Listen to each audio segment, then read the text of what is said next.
Well, welcome to another episode of the Grounded Presence Podcast, a place for exploring authentic identity, deep community, and the process of spiritual evolution. I'm Daniel Powell, and I'm really excited to share episode 12 with you today. It's all about pursuing dreams and new ideas. I think all of us, at least in some way, are pursuing that next idea or dream in our lives, and it's a super exciting process. But it can also be a crazy maker because it always seems to take this course of 3 steps forward, 2 steps back. And sometimes before you even get to this point of taking tangible steps toward making a dream a reality, you have to take a step back from something altogether in order to make room in your life to pursue this next dream. And other times it's simply a matter of taking the first steps or having that first conversation to begin sharing your vision and dream with the world around you. So this episode is for anyone who has the desire to bring something new and different into the world, regardless of where you find yourself on the course of that process. And on the subject of things that are new and different, I recorded this episode with a different microphone, and it picked up a little bit more road noise than I usually have on my recordings, so sorry for that. But I guess that's what I get for living in an apartment with single pane windows off of a busy road. So I hope that doesn't distract you too much this time, but next time I think we're going back to the old mic. So let's get into episode 12, Birthing New Ideas.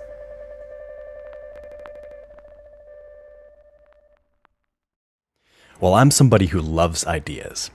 Ideas have always seemed to be the foundations of all the best friendships and relationships in my life. There's this quote that I've seen floating around online recently. It's typically attributed to Eleanor Roosevelt. But what it states is, small minds talk about people, mediocre minds talk about events, and great minds talk about ideas. And that just really resonates with me. I think there's a lot of truth to that. Not necessarily on making a value judgment about how intelligent somebody is, but more personally, making a judgment on how much of an impact somebody has on me. Because there's 3 different layers of relationship there. You got the first layer that's talking about people, just essentially gossip. That's definitely something to talk about, but it only gets you so far. And then there's that next layer talking about events. Okay, now we're cooking. Now we're talking a little bit more about our values and thoughts. And then you get to that next layer and it's like, oh man, now we're talking about ideas. Now we're talking about our dreams. And that's the level I like to operate on. Talking about people, you're either dealing with and really the present situation or the past. Talking about events, you're again, either dealing with the present situation or the past. But talking about ideas, man, we're dealing in the future. We're integrating the past into the present and trying to figure out how to make the future better. I love ideas. And I get really enthusiastic when I start talking about what could be. But man, when we're just talking about what is and what has been and just kind of griping and complaining about that, it just zaps all my energy. There's definitely a place for processing, the past and all that, but after a while, it just rings hollow, But anyways, at any given moment, there are tons of ideas rushing through my head, and I often find myself exhausted with all the new thoughts that I'm trying to build on simultaneously.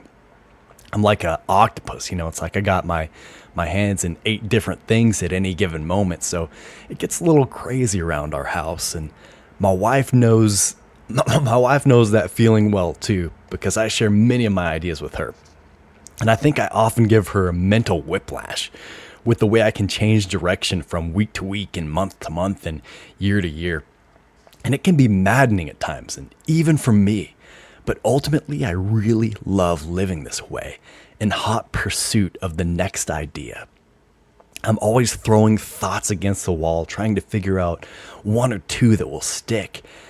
But it's really maddening when there's a lot of thoughts that you throw out there that don't stick. And a few years ago, Rob Bell said something on his podcast that's really stuck with me. He said something along the lines of, if you try out 10 big ideas and 9 of them fail, but 1 of them works out, then that's a pretty good rate of success. And you should count yourself lucky for having the opportunity of such a wide variety of experiences. And those aren't his exact words, but that was my takeaway, and that's definitely not the way I've handled ideas and failures in the past. But I really believe that statement is true, and I'm really starting to live more that way. As if ideas are just ideas and not all of them will work out necessarily. But you gotta try them out to find out. But that can be a really difficult way to live, especially if you're like me, because I typically handle ideas with a very transactional mindset. And I think it's human tendency, and it's probably a bit of a cultural one as well. Feeling like every idea I have should always have a high rate of return. Like if it's truly a good idea, then the effort I put into coming up with it should return to me tenfold. There's that mentality knocking around in my head. And maybe not necessarily returning to me tenfold in the form of monetary gain, but at least in some sort of immediate, like relational, physical, or mental gains. Some sort of gain. But having said that, I think it's definitely a bit of a generational mentality too. Now in my life, this way of thinking has often resulted in me sticking with ideas for way too long. Ideas that just aren't even good ideas in the first place. And there will come this point where I'll realize things just aren't gonna pan out the way I thought they were. But I keep pushing forward anyways, mainly out of fear of the unknown, but also just out of this transactional sense that I haven't been fairly compensated for my efforts yet. So I'll keep pushing until I feel like I am, or until I get utterly just burnt out. And guess which one of those usually comes first? And that's just a terrible place to be. It's like I just keep beating this dead horse of my idea, just hoping and praying that it comes back to life, even if only for a moment, just to carry me a few paces further. So at least I have that feeling of forward motion. But in reality, the best thing to do is just to accept the losses, recede, and reconvene, because that horse is just dead and there's really no hope for it.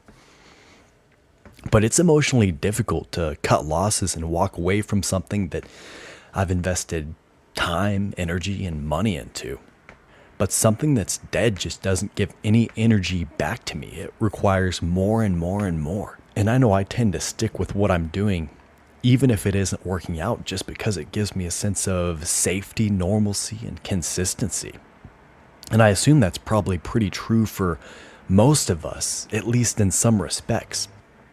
But lately I've had some really rich and freeing experiences as I've started to break these patterns in my life.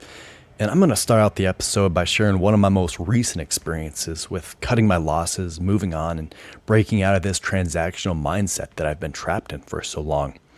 And then later on in the episode, I'll explore what happens down the road in this process when you finally move on from what's stifling your energy. And when you do that, eventually you'll find yourself with a new dream, and it'll probably be a dream that you've been cooking up for quite some time. And then after that, if you even want the possibility of making this dream into a reality, eventually you'll find yourself at this awkward juncture where you have to get it out of your head and into the world. And you'll probably start by sharing the idea with a trusted friend or a mentor or a like-minded acquaintance. And for me, these outpourings typically aren't the most encouraging experiences when I start putting these ideas out into the world, because oftentimes it seems difficult for those that I'm sharing with to connect with the dream aspect or to connect with my passion for whatever I've been cooking up. And generally, they're a lot more likely to focus in on one or two logistical details that seem like slight hang-ups rather than connecting with the passion of the broad strokes of the general idea I'm expressing. And that's specifically what I'll be exploring later in the episode. The dynamics of the frustration of sharing an idea that you've been working on and not having it received in the way you'd like it to be by those that you share it with. So anyway, let me dive into this story about this experience that I recently had with cutting my losses and moving on in a more healthy time frame. So as I mentioned before, in the past, I've had a terrible habit of holding on too long. Whether it's been a career path, a personal relationship, or even just a silly hobby. I've tended to stick with things well past the season that they were meant to occupy in my life. And it's always felt very unhealthy. My body always seems to have this keen sense that it's time to move on, but my mind just keeps trying to rationalize the situation in an effort to preserve consistency and safety in my life. And I felt this tension between my mind and body with a hobby I recently picked up, and then I subsequently dropped it a few months later. So the hobby was brewing my own beer at home. It doesn't sound like there could be much tension with that, but there was. The human mind is a weird thing. And I don't remember quite how I got started down this crazy rabbit hole of homebrewing, but somehow I did. And believe me, it's definitely a rabbit hole, and that rabbit hole goes deep. Although combining hops, barley, and yeast may sound like a simple task, nothing's further from the truth. And if you don't believe me, just walk into a homebrew supply store sometime and look at all the different options you have for grains, hops, yeasts. It's overwhelming. It really is. And that's without getting into all the aspects of brewing chemistry and endless recipe tweaks that home brewers typically go nuts over. But all that said, I do know when I started this hobby initially, I started with the core intent of saving money. And if I can save money, have fun, and learn something in the meantime, well, that's something that's right up my alley. So I really enjoy brewing my own beer as I was getting started. I learned all about the different styles, beers, and even ones that I never even knew existed. I learned all about the ingredients and the unique flavors that each one of them imparts on the final brew, and how those flavors change throughout the process. There's a lot of cool history, too, in the world of beer and beer recipes. And if there's one thing that's true about me, it's that I love getting nerdy. And there's plenty to nerd out on in the world of homebrewing. So it can be a fun little hobby. And I also loved the sensory experience of a brew day, from chewing on the malts and hops to educate myself on their flavor, all the way to how brewing a batch would make the entire apartment smell like a brewery. My wife didn't have as keen of an appreciation for that aspect of it, though.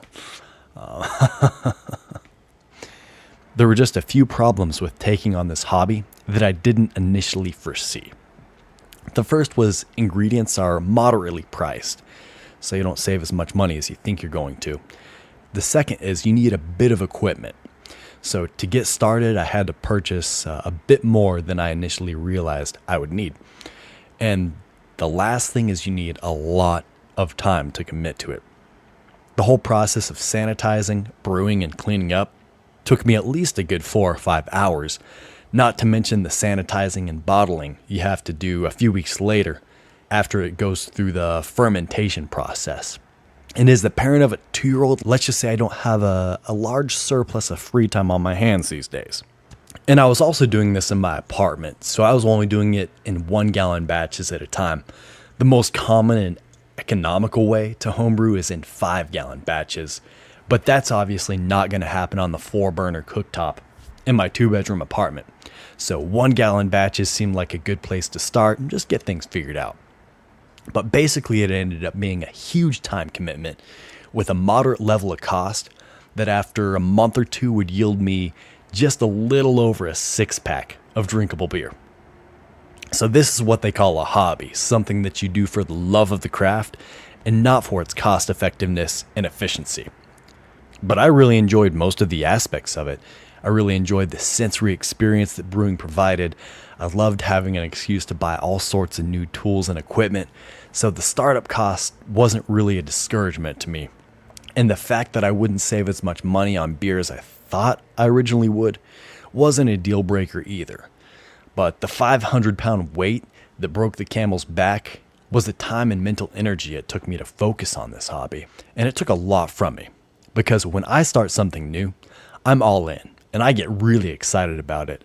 So naturally, I started doing way too much research on new recipes and new methods of brewing and fermentation. And at one point I was even looking into buying a mini fridge so I could try my hand at brewing lagers, because they require low and consistent temperatures for proper fermentation. And again, all this in our small 2-bedroom apartment where space is already at a premium. So you see what my wife has to put up with? When I get into something, I'm into it. Luckily though, I never followed through and purchased the mini fridge. So we didn't have to get rid of anything to find a place for it. And really talking about all this just brings back all the feelings of stress and anxiety and compulsion that I was feeling over pursuing this hobby that I just really didn't have time for. There was simply too much that I wanted to do and learn for the time that I realistically had to devote to it. And not to mention, I tend to be very, very critical of all my own projects. So drinking beer that I brewed tended to diminish my enjoyment of beer in general. And I always found myself thinking of what I could change in the brewing process rather than just simply enjoying a beer at the end of the day. But I suppose if you devote enough time and energy to it, you'd eventually perfect a recipe of personal taste and become quite a repository of beer knowledge in the process. But that was not an investment of time and energy that I was ready to make. I think I brewed about 8 different batches, but after that last batch, I just made a clean break with the hobby and started buying my beer ready-made from the liquor store again. And honestly, it felt great just to pick something up, invest a decent amount of time, money, and mental energy into it, and then just say, nah, this isn't my thing. I'm done. Because that was definitely a stressor for me as I was in the process of quitting it. I was like, man, you already invested all this money into it. So you just need to keep going so that that money's not wasted money. But it felt great to teach that as a, like they call in economics, a sunk cost.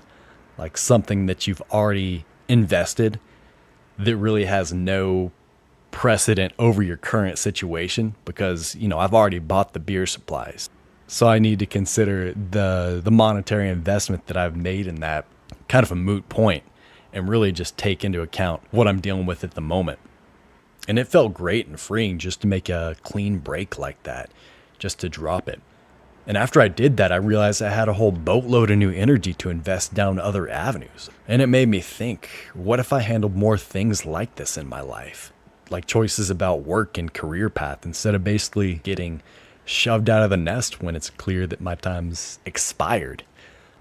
So even though I released this hobby rather quickly, in the end, it was still a really valuable experience. I learned a lot about what goes into making beer, which gave me a greater appreciation for a good commercially brewed beer.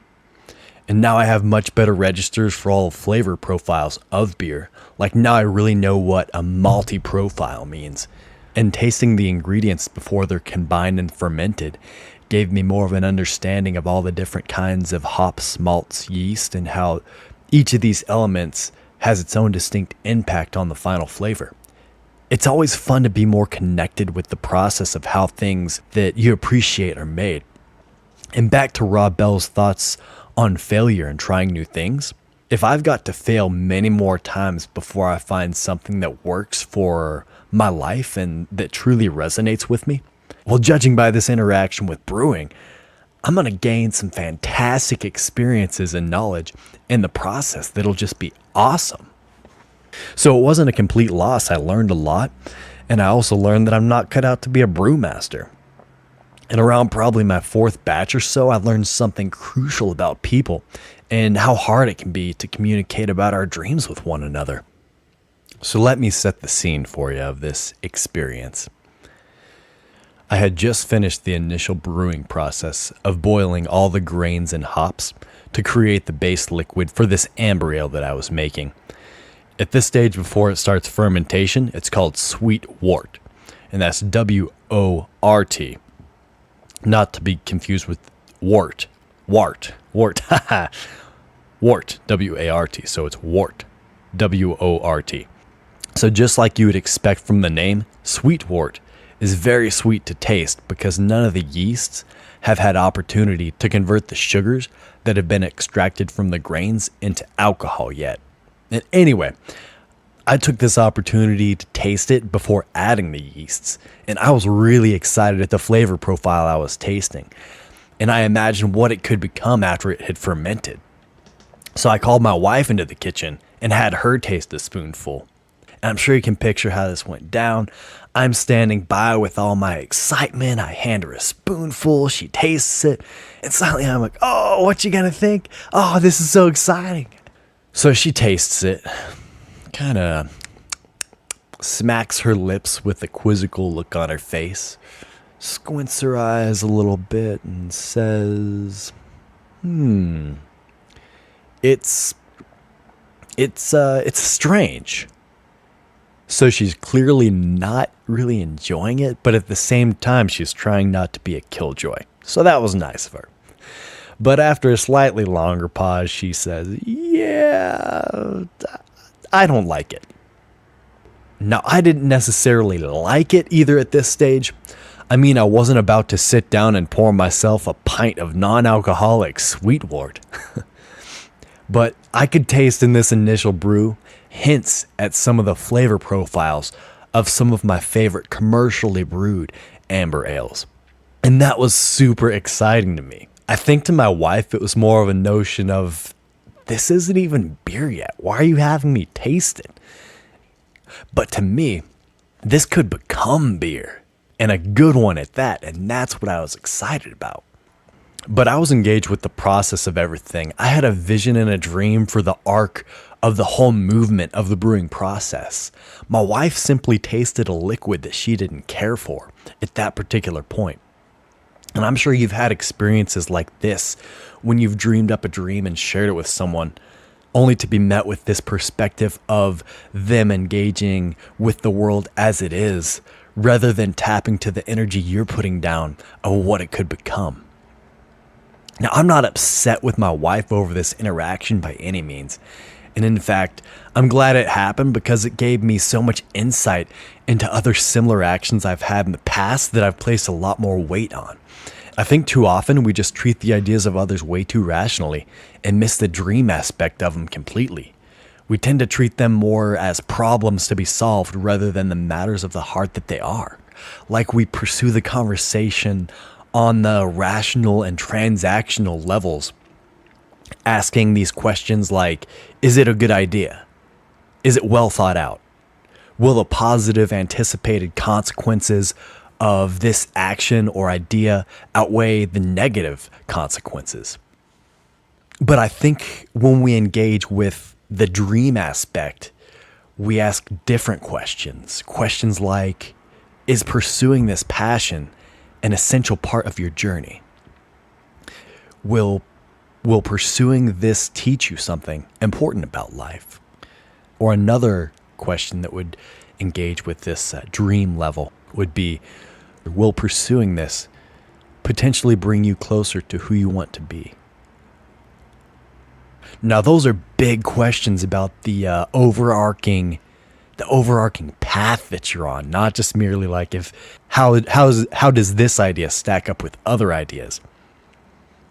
And I think when we start asking questions like those last three, it changes our interactions in a critical way. The drive behind the questions becomes one of, how might this idea that you're pursuing integrate into the arc of your life journey, rather than focusing on the immediate tangible value of your idea in the market or the feasibility of you executing it seamlessly. And have you ever been in this situation of presenting a brand new idea that you've been working on to a friend or somebody you respect?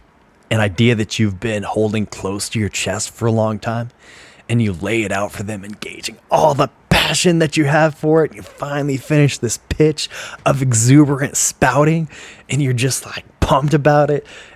And then it's just like crickets on an emotional level.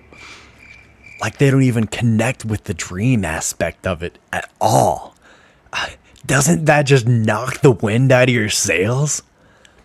And what's even worse, if someone can't connect with your passion and vision, they want to say something, and they'll typically offer some sort of rational critique. Maybe they'll say something like, well, your idea sounds fairly disorganized. I think you need to get more organized before you take the next step. Something like that. Something that just totally misses the larger theme and the energy of the whole thing. Or maybe they'll choose one minute aspect of the idea to analyze instead of surrendering to this general passion behind it. And doesn't that just suck? And normally when whoever I'm sharing an idea with comes back with like this one minute aspect to focus in on and critique, it's usually something that I've spent a lot of time thinking about and worrying about. Something that I keep running up against, but just keep pushing forward because those potential hangups just aren't on the same wavelength of dream that I'm operating on. And when these are brought up, it tends to increase my anxiety around those hurdles that I've already acknowledged instead of getting me excited about the potential of the dream. And consequently, that energy of being so invested in the dream gives me what I need to hit those hurdles of those hangups that are going to come head on. And first and foremost of those that we share our dreams with, don't we just want that dreamy feeling to be recognized in all of its potential? I mean, we all know dreams are hard work, and bringing them to fruition is not going to be an easy task. Yet for some reason, it seems the most common response is always to bring attention to this. And likewise, I think most of us do this to others as well, and it just sucks. I mean, I know I sure do. I'd say I probably have about a 20% rate of actually engaging with other people's dreams in a meaningful way. And sadly, that's probably a pretty generous estimation for me as well. It's like most of us tend to treat ideas presented to us in the early stages like sales pitches, when I think what's really needed is more of a therapy session just to get the idea out of the mental realm and into the world. I think for me, what I'm doing when I share a dream that I've been ruminating on is I'm looking for an echo in the human experience. And my dreams are always very relational ones. They're always about bringing people together or making life a better experience. And I'm looking for this echo in the human experience. Like I get too isolated and I start to worry to myself, is this just my dream? Does it really have any relevancy in the greater human experience? And deep down, I know that whatever I'm working on does resonate with the greater human experience on some level because it resonates with me. And I'm a flesh and blood extension of the human experience. So it must resonate with the more universal in some way. But early on in the process, I'll share ideas I've been gestating sometimes, just doing an ultrasound of sorts to ensure that they resonate with others. And hopefully it'll give me that spark to keep going, just be like, okay, this is relevant. Keep doing it.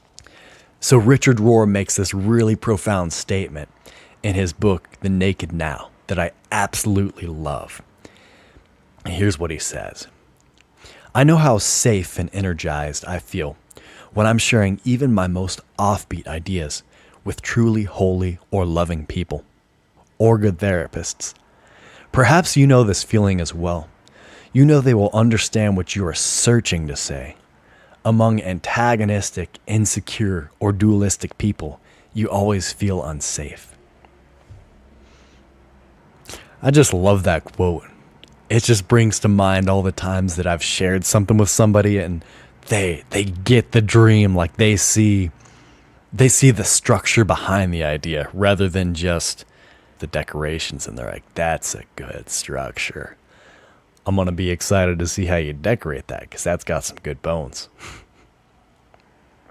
And those two types of people that Richard Rohr mentions, the truly loving people and the antagonistic or insecure people, I know I can be both of those in the same day, so it might just depend on where you catch people. I don't think there's really two types of people. I think we're all just on journeys, and sometimes we're more receptive and other times we're not. But there are many of us out there that are trying to birth these new ideas into the world. And I think most of us really need, one of those safe people to just help us along with our ideas, like somebody to act as a midwife and support us as we surrender to this process of dreams and ideas and making them into something real. Not to be somebody to do any of the work for us or to make decisions for us, but to simply help facilitate the process. Now, I can't even imagine what it must be like to be a woman giving birth.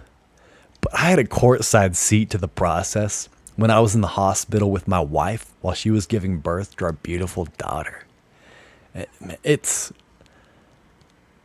quite, it's quite an event. There must have been 4 or 5 nurses and doctors in the room once things really started to get going. I think we'd all love such a support team around us as we start to birth our new ideas. Just people telling us to push. This idea is going to be beautiful, and you're the one to bring it into the world. It can be very discouraging, though, because it seems like most people just aren't equipped to help others birth dreams. Like they'd rather step back in fear of the unknown and just say, are you sure you're pregnant? Maybe it's just gas?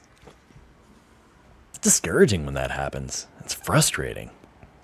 And they can deny it all they want, but that doesn't change the fact that this baby is on its way into the world.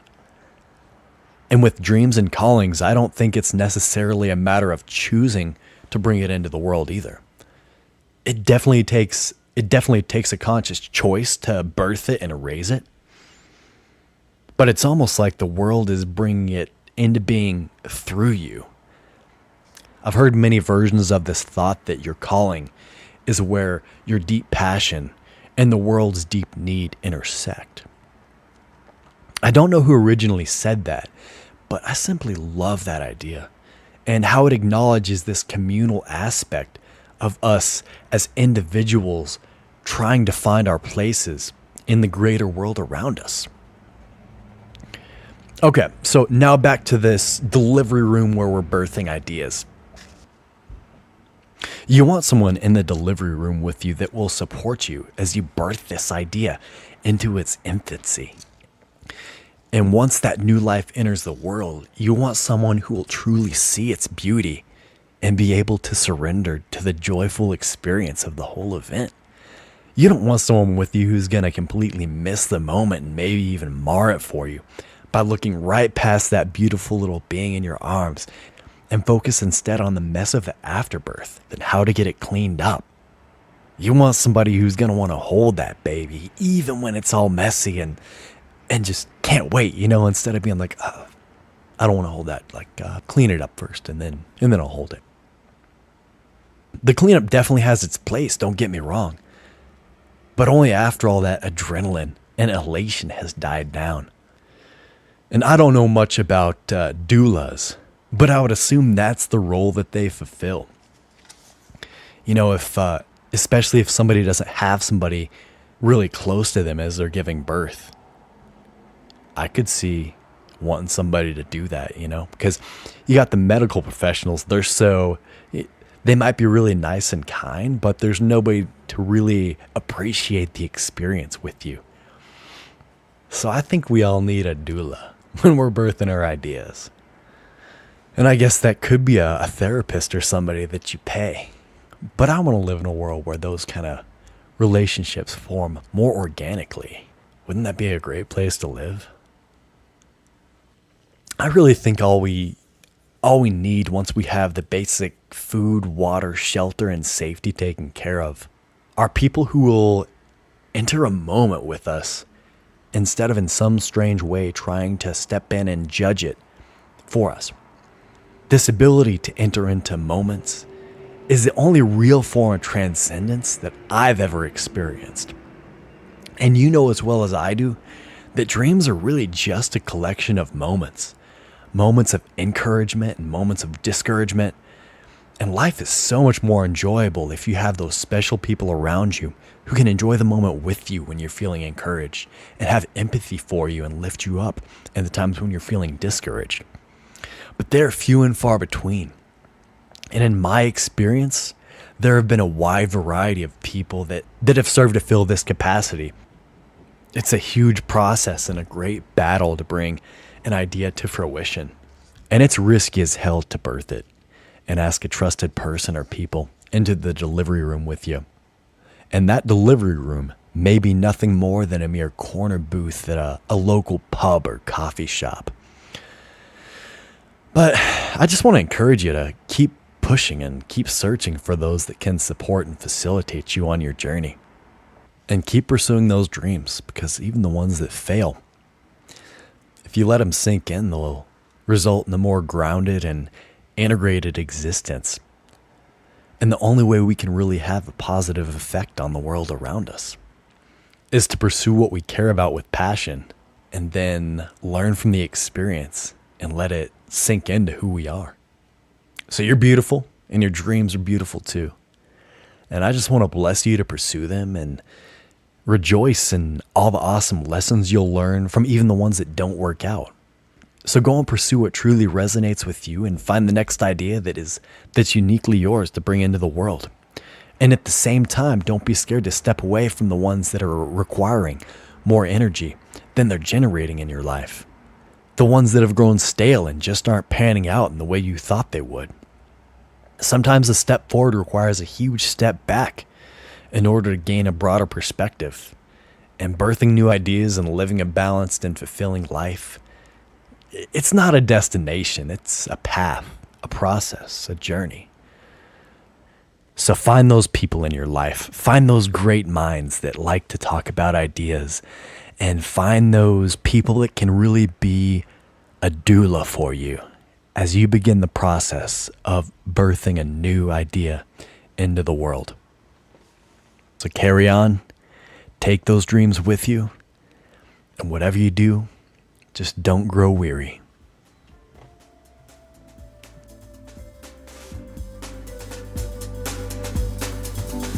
Well, I will be back in 2 weeks' time with a fresh episode for you. But until then, make sure to keep up with all the latest from the Grounded Presence podcast on social media. I hang out on both Facebook and Instagram. The handle for the podcast on both of those platforms is @thegroundedpresence. And also feel free to send an email to thegroundedpresence@gmail.com. I'd love to hear from you.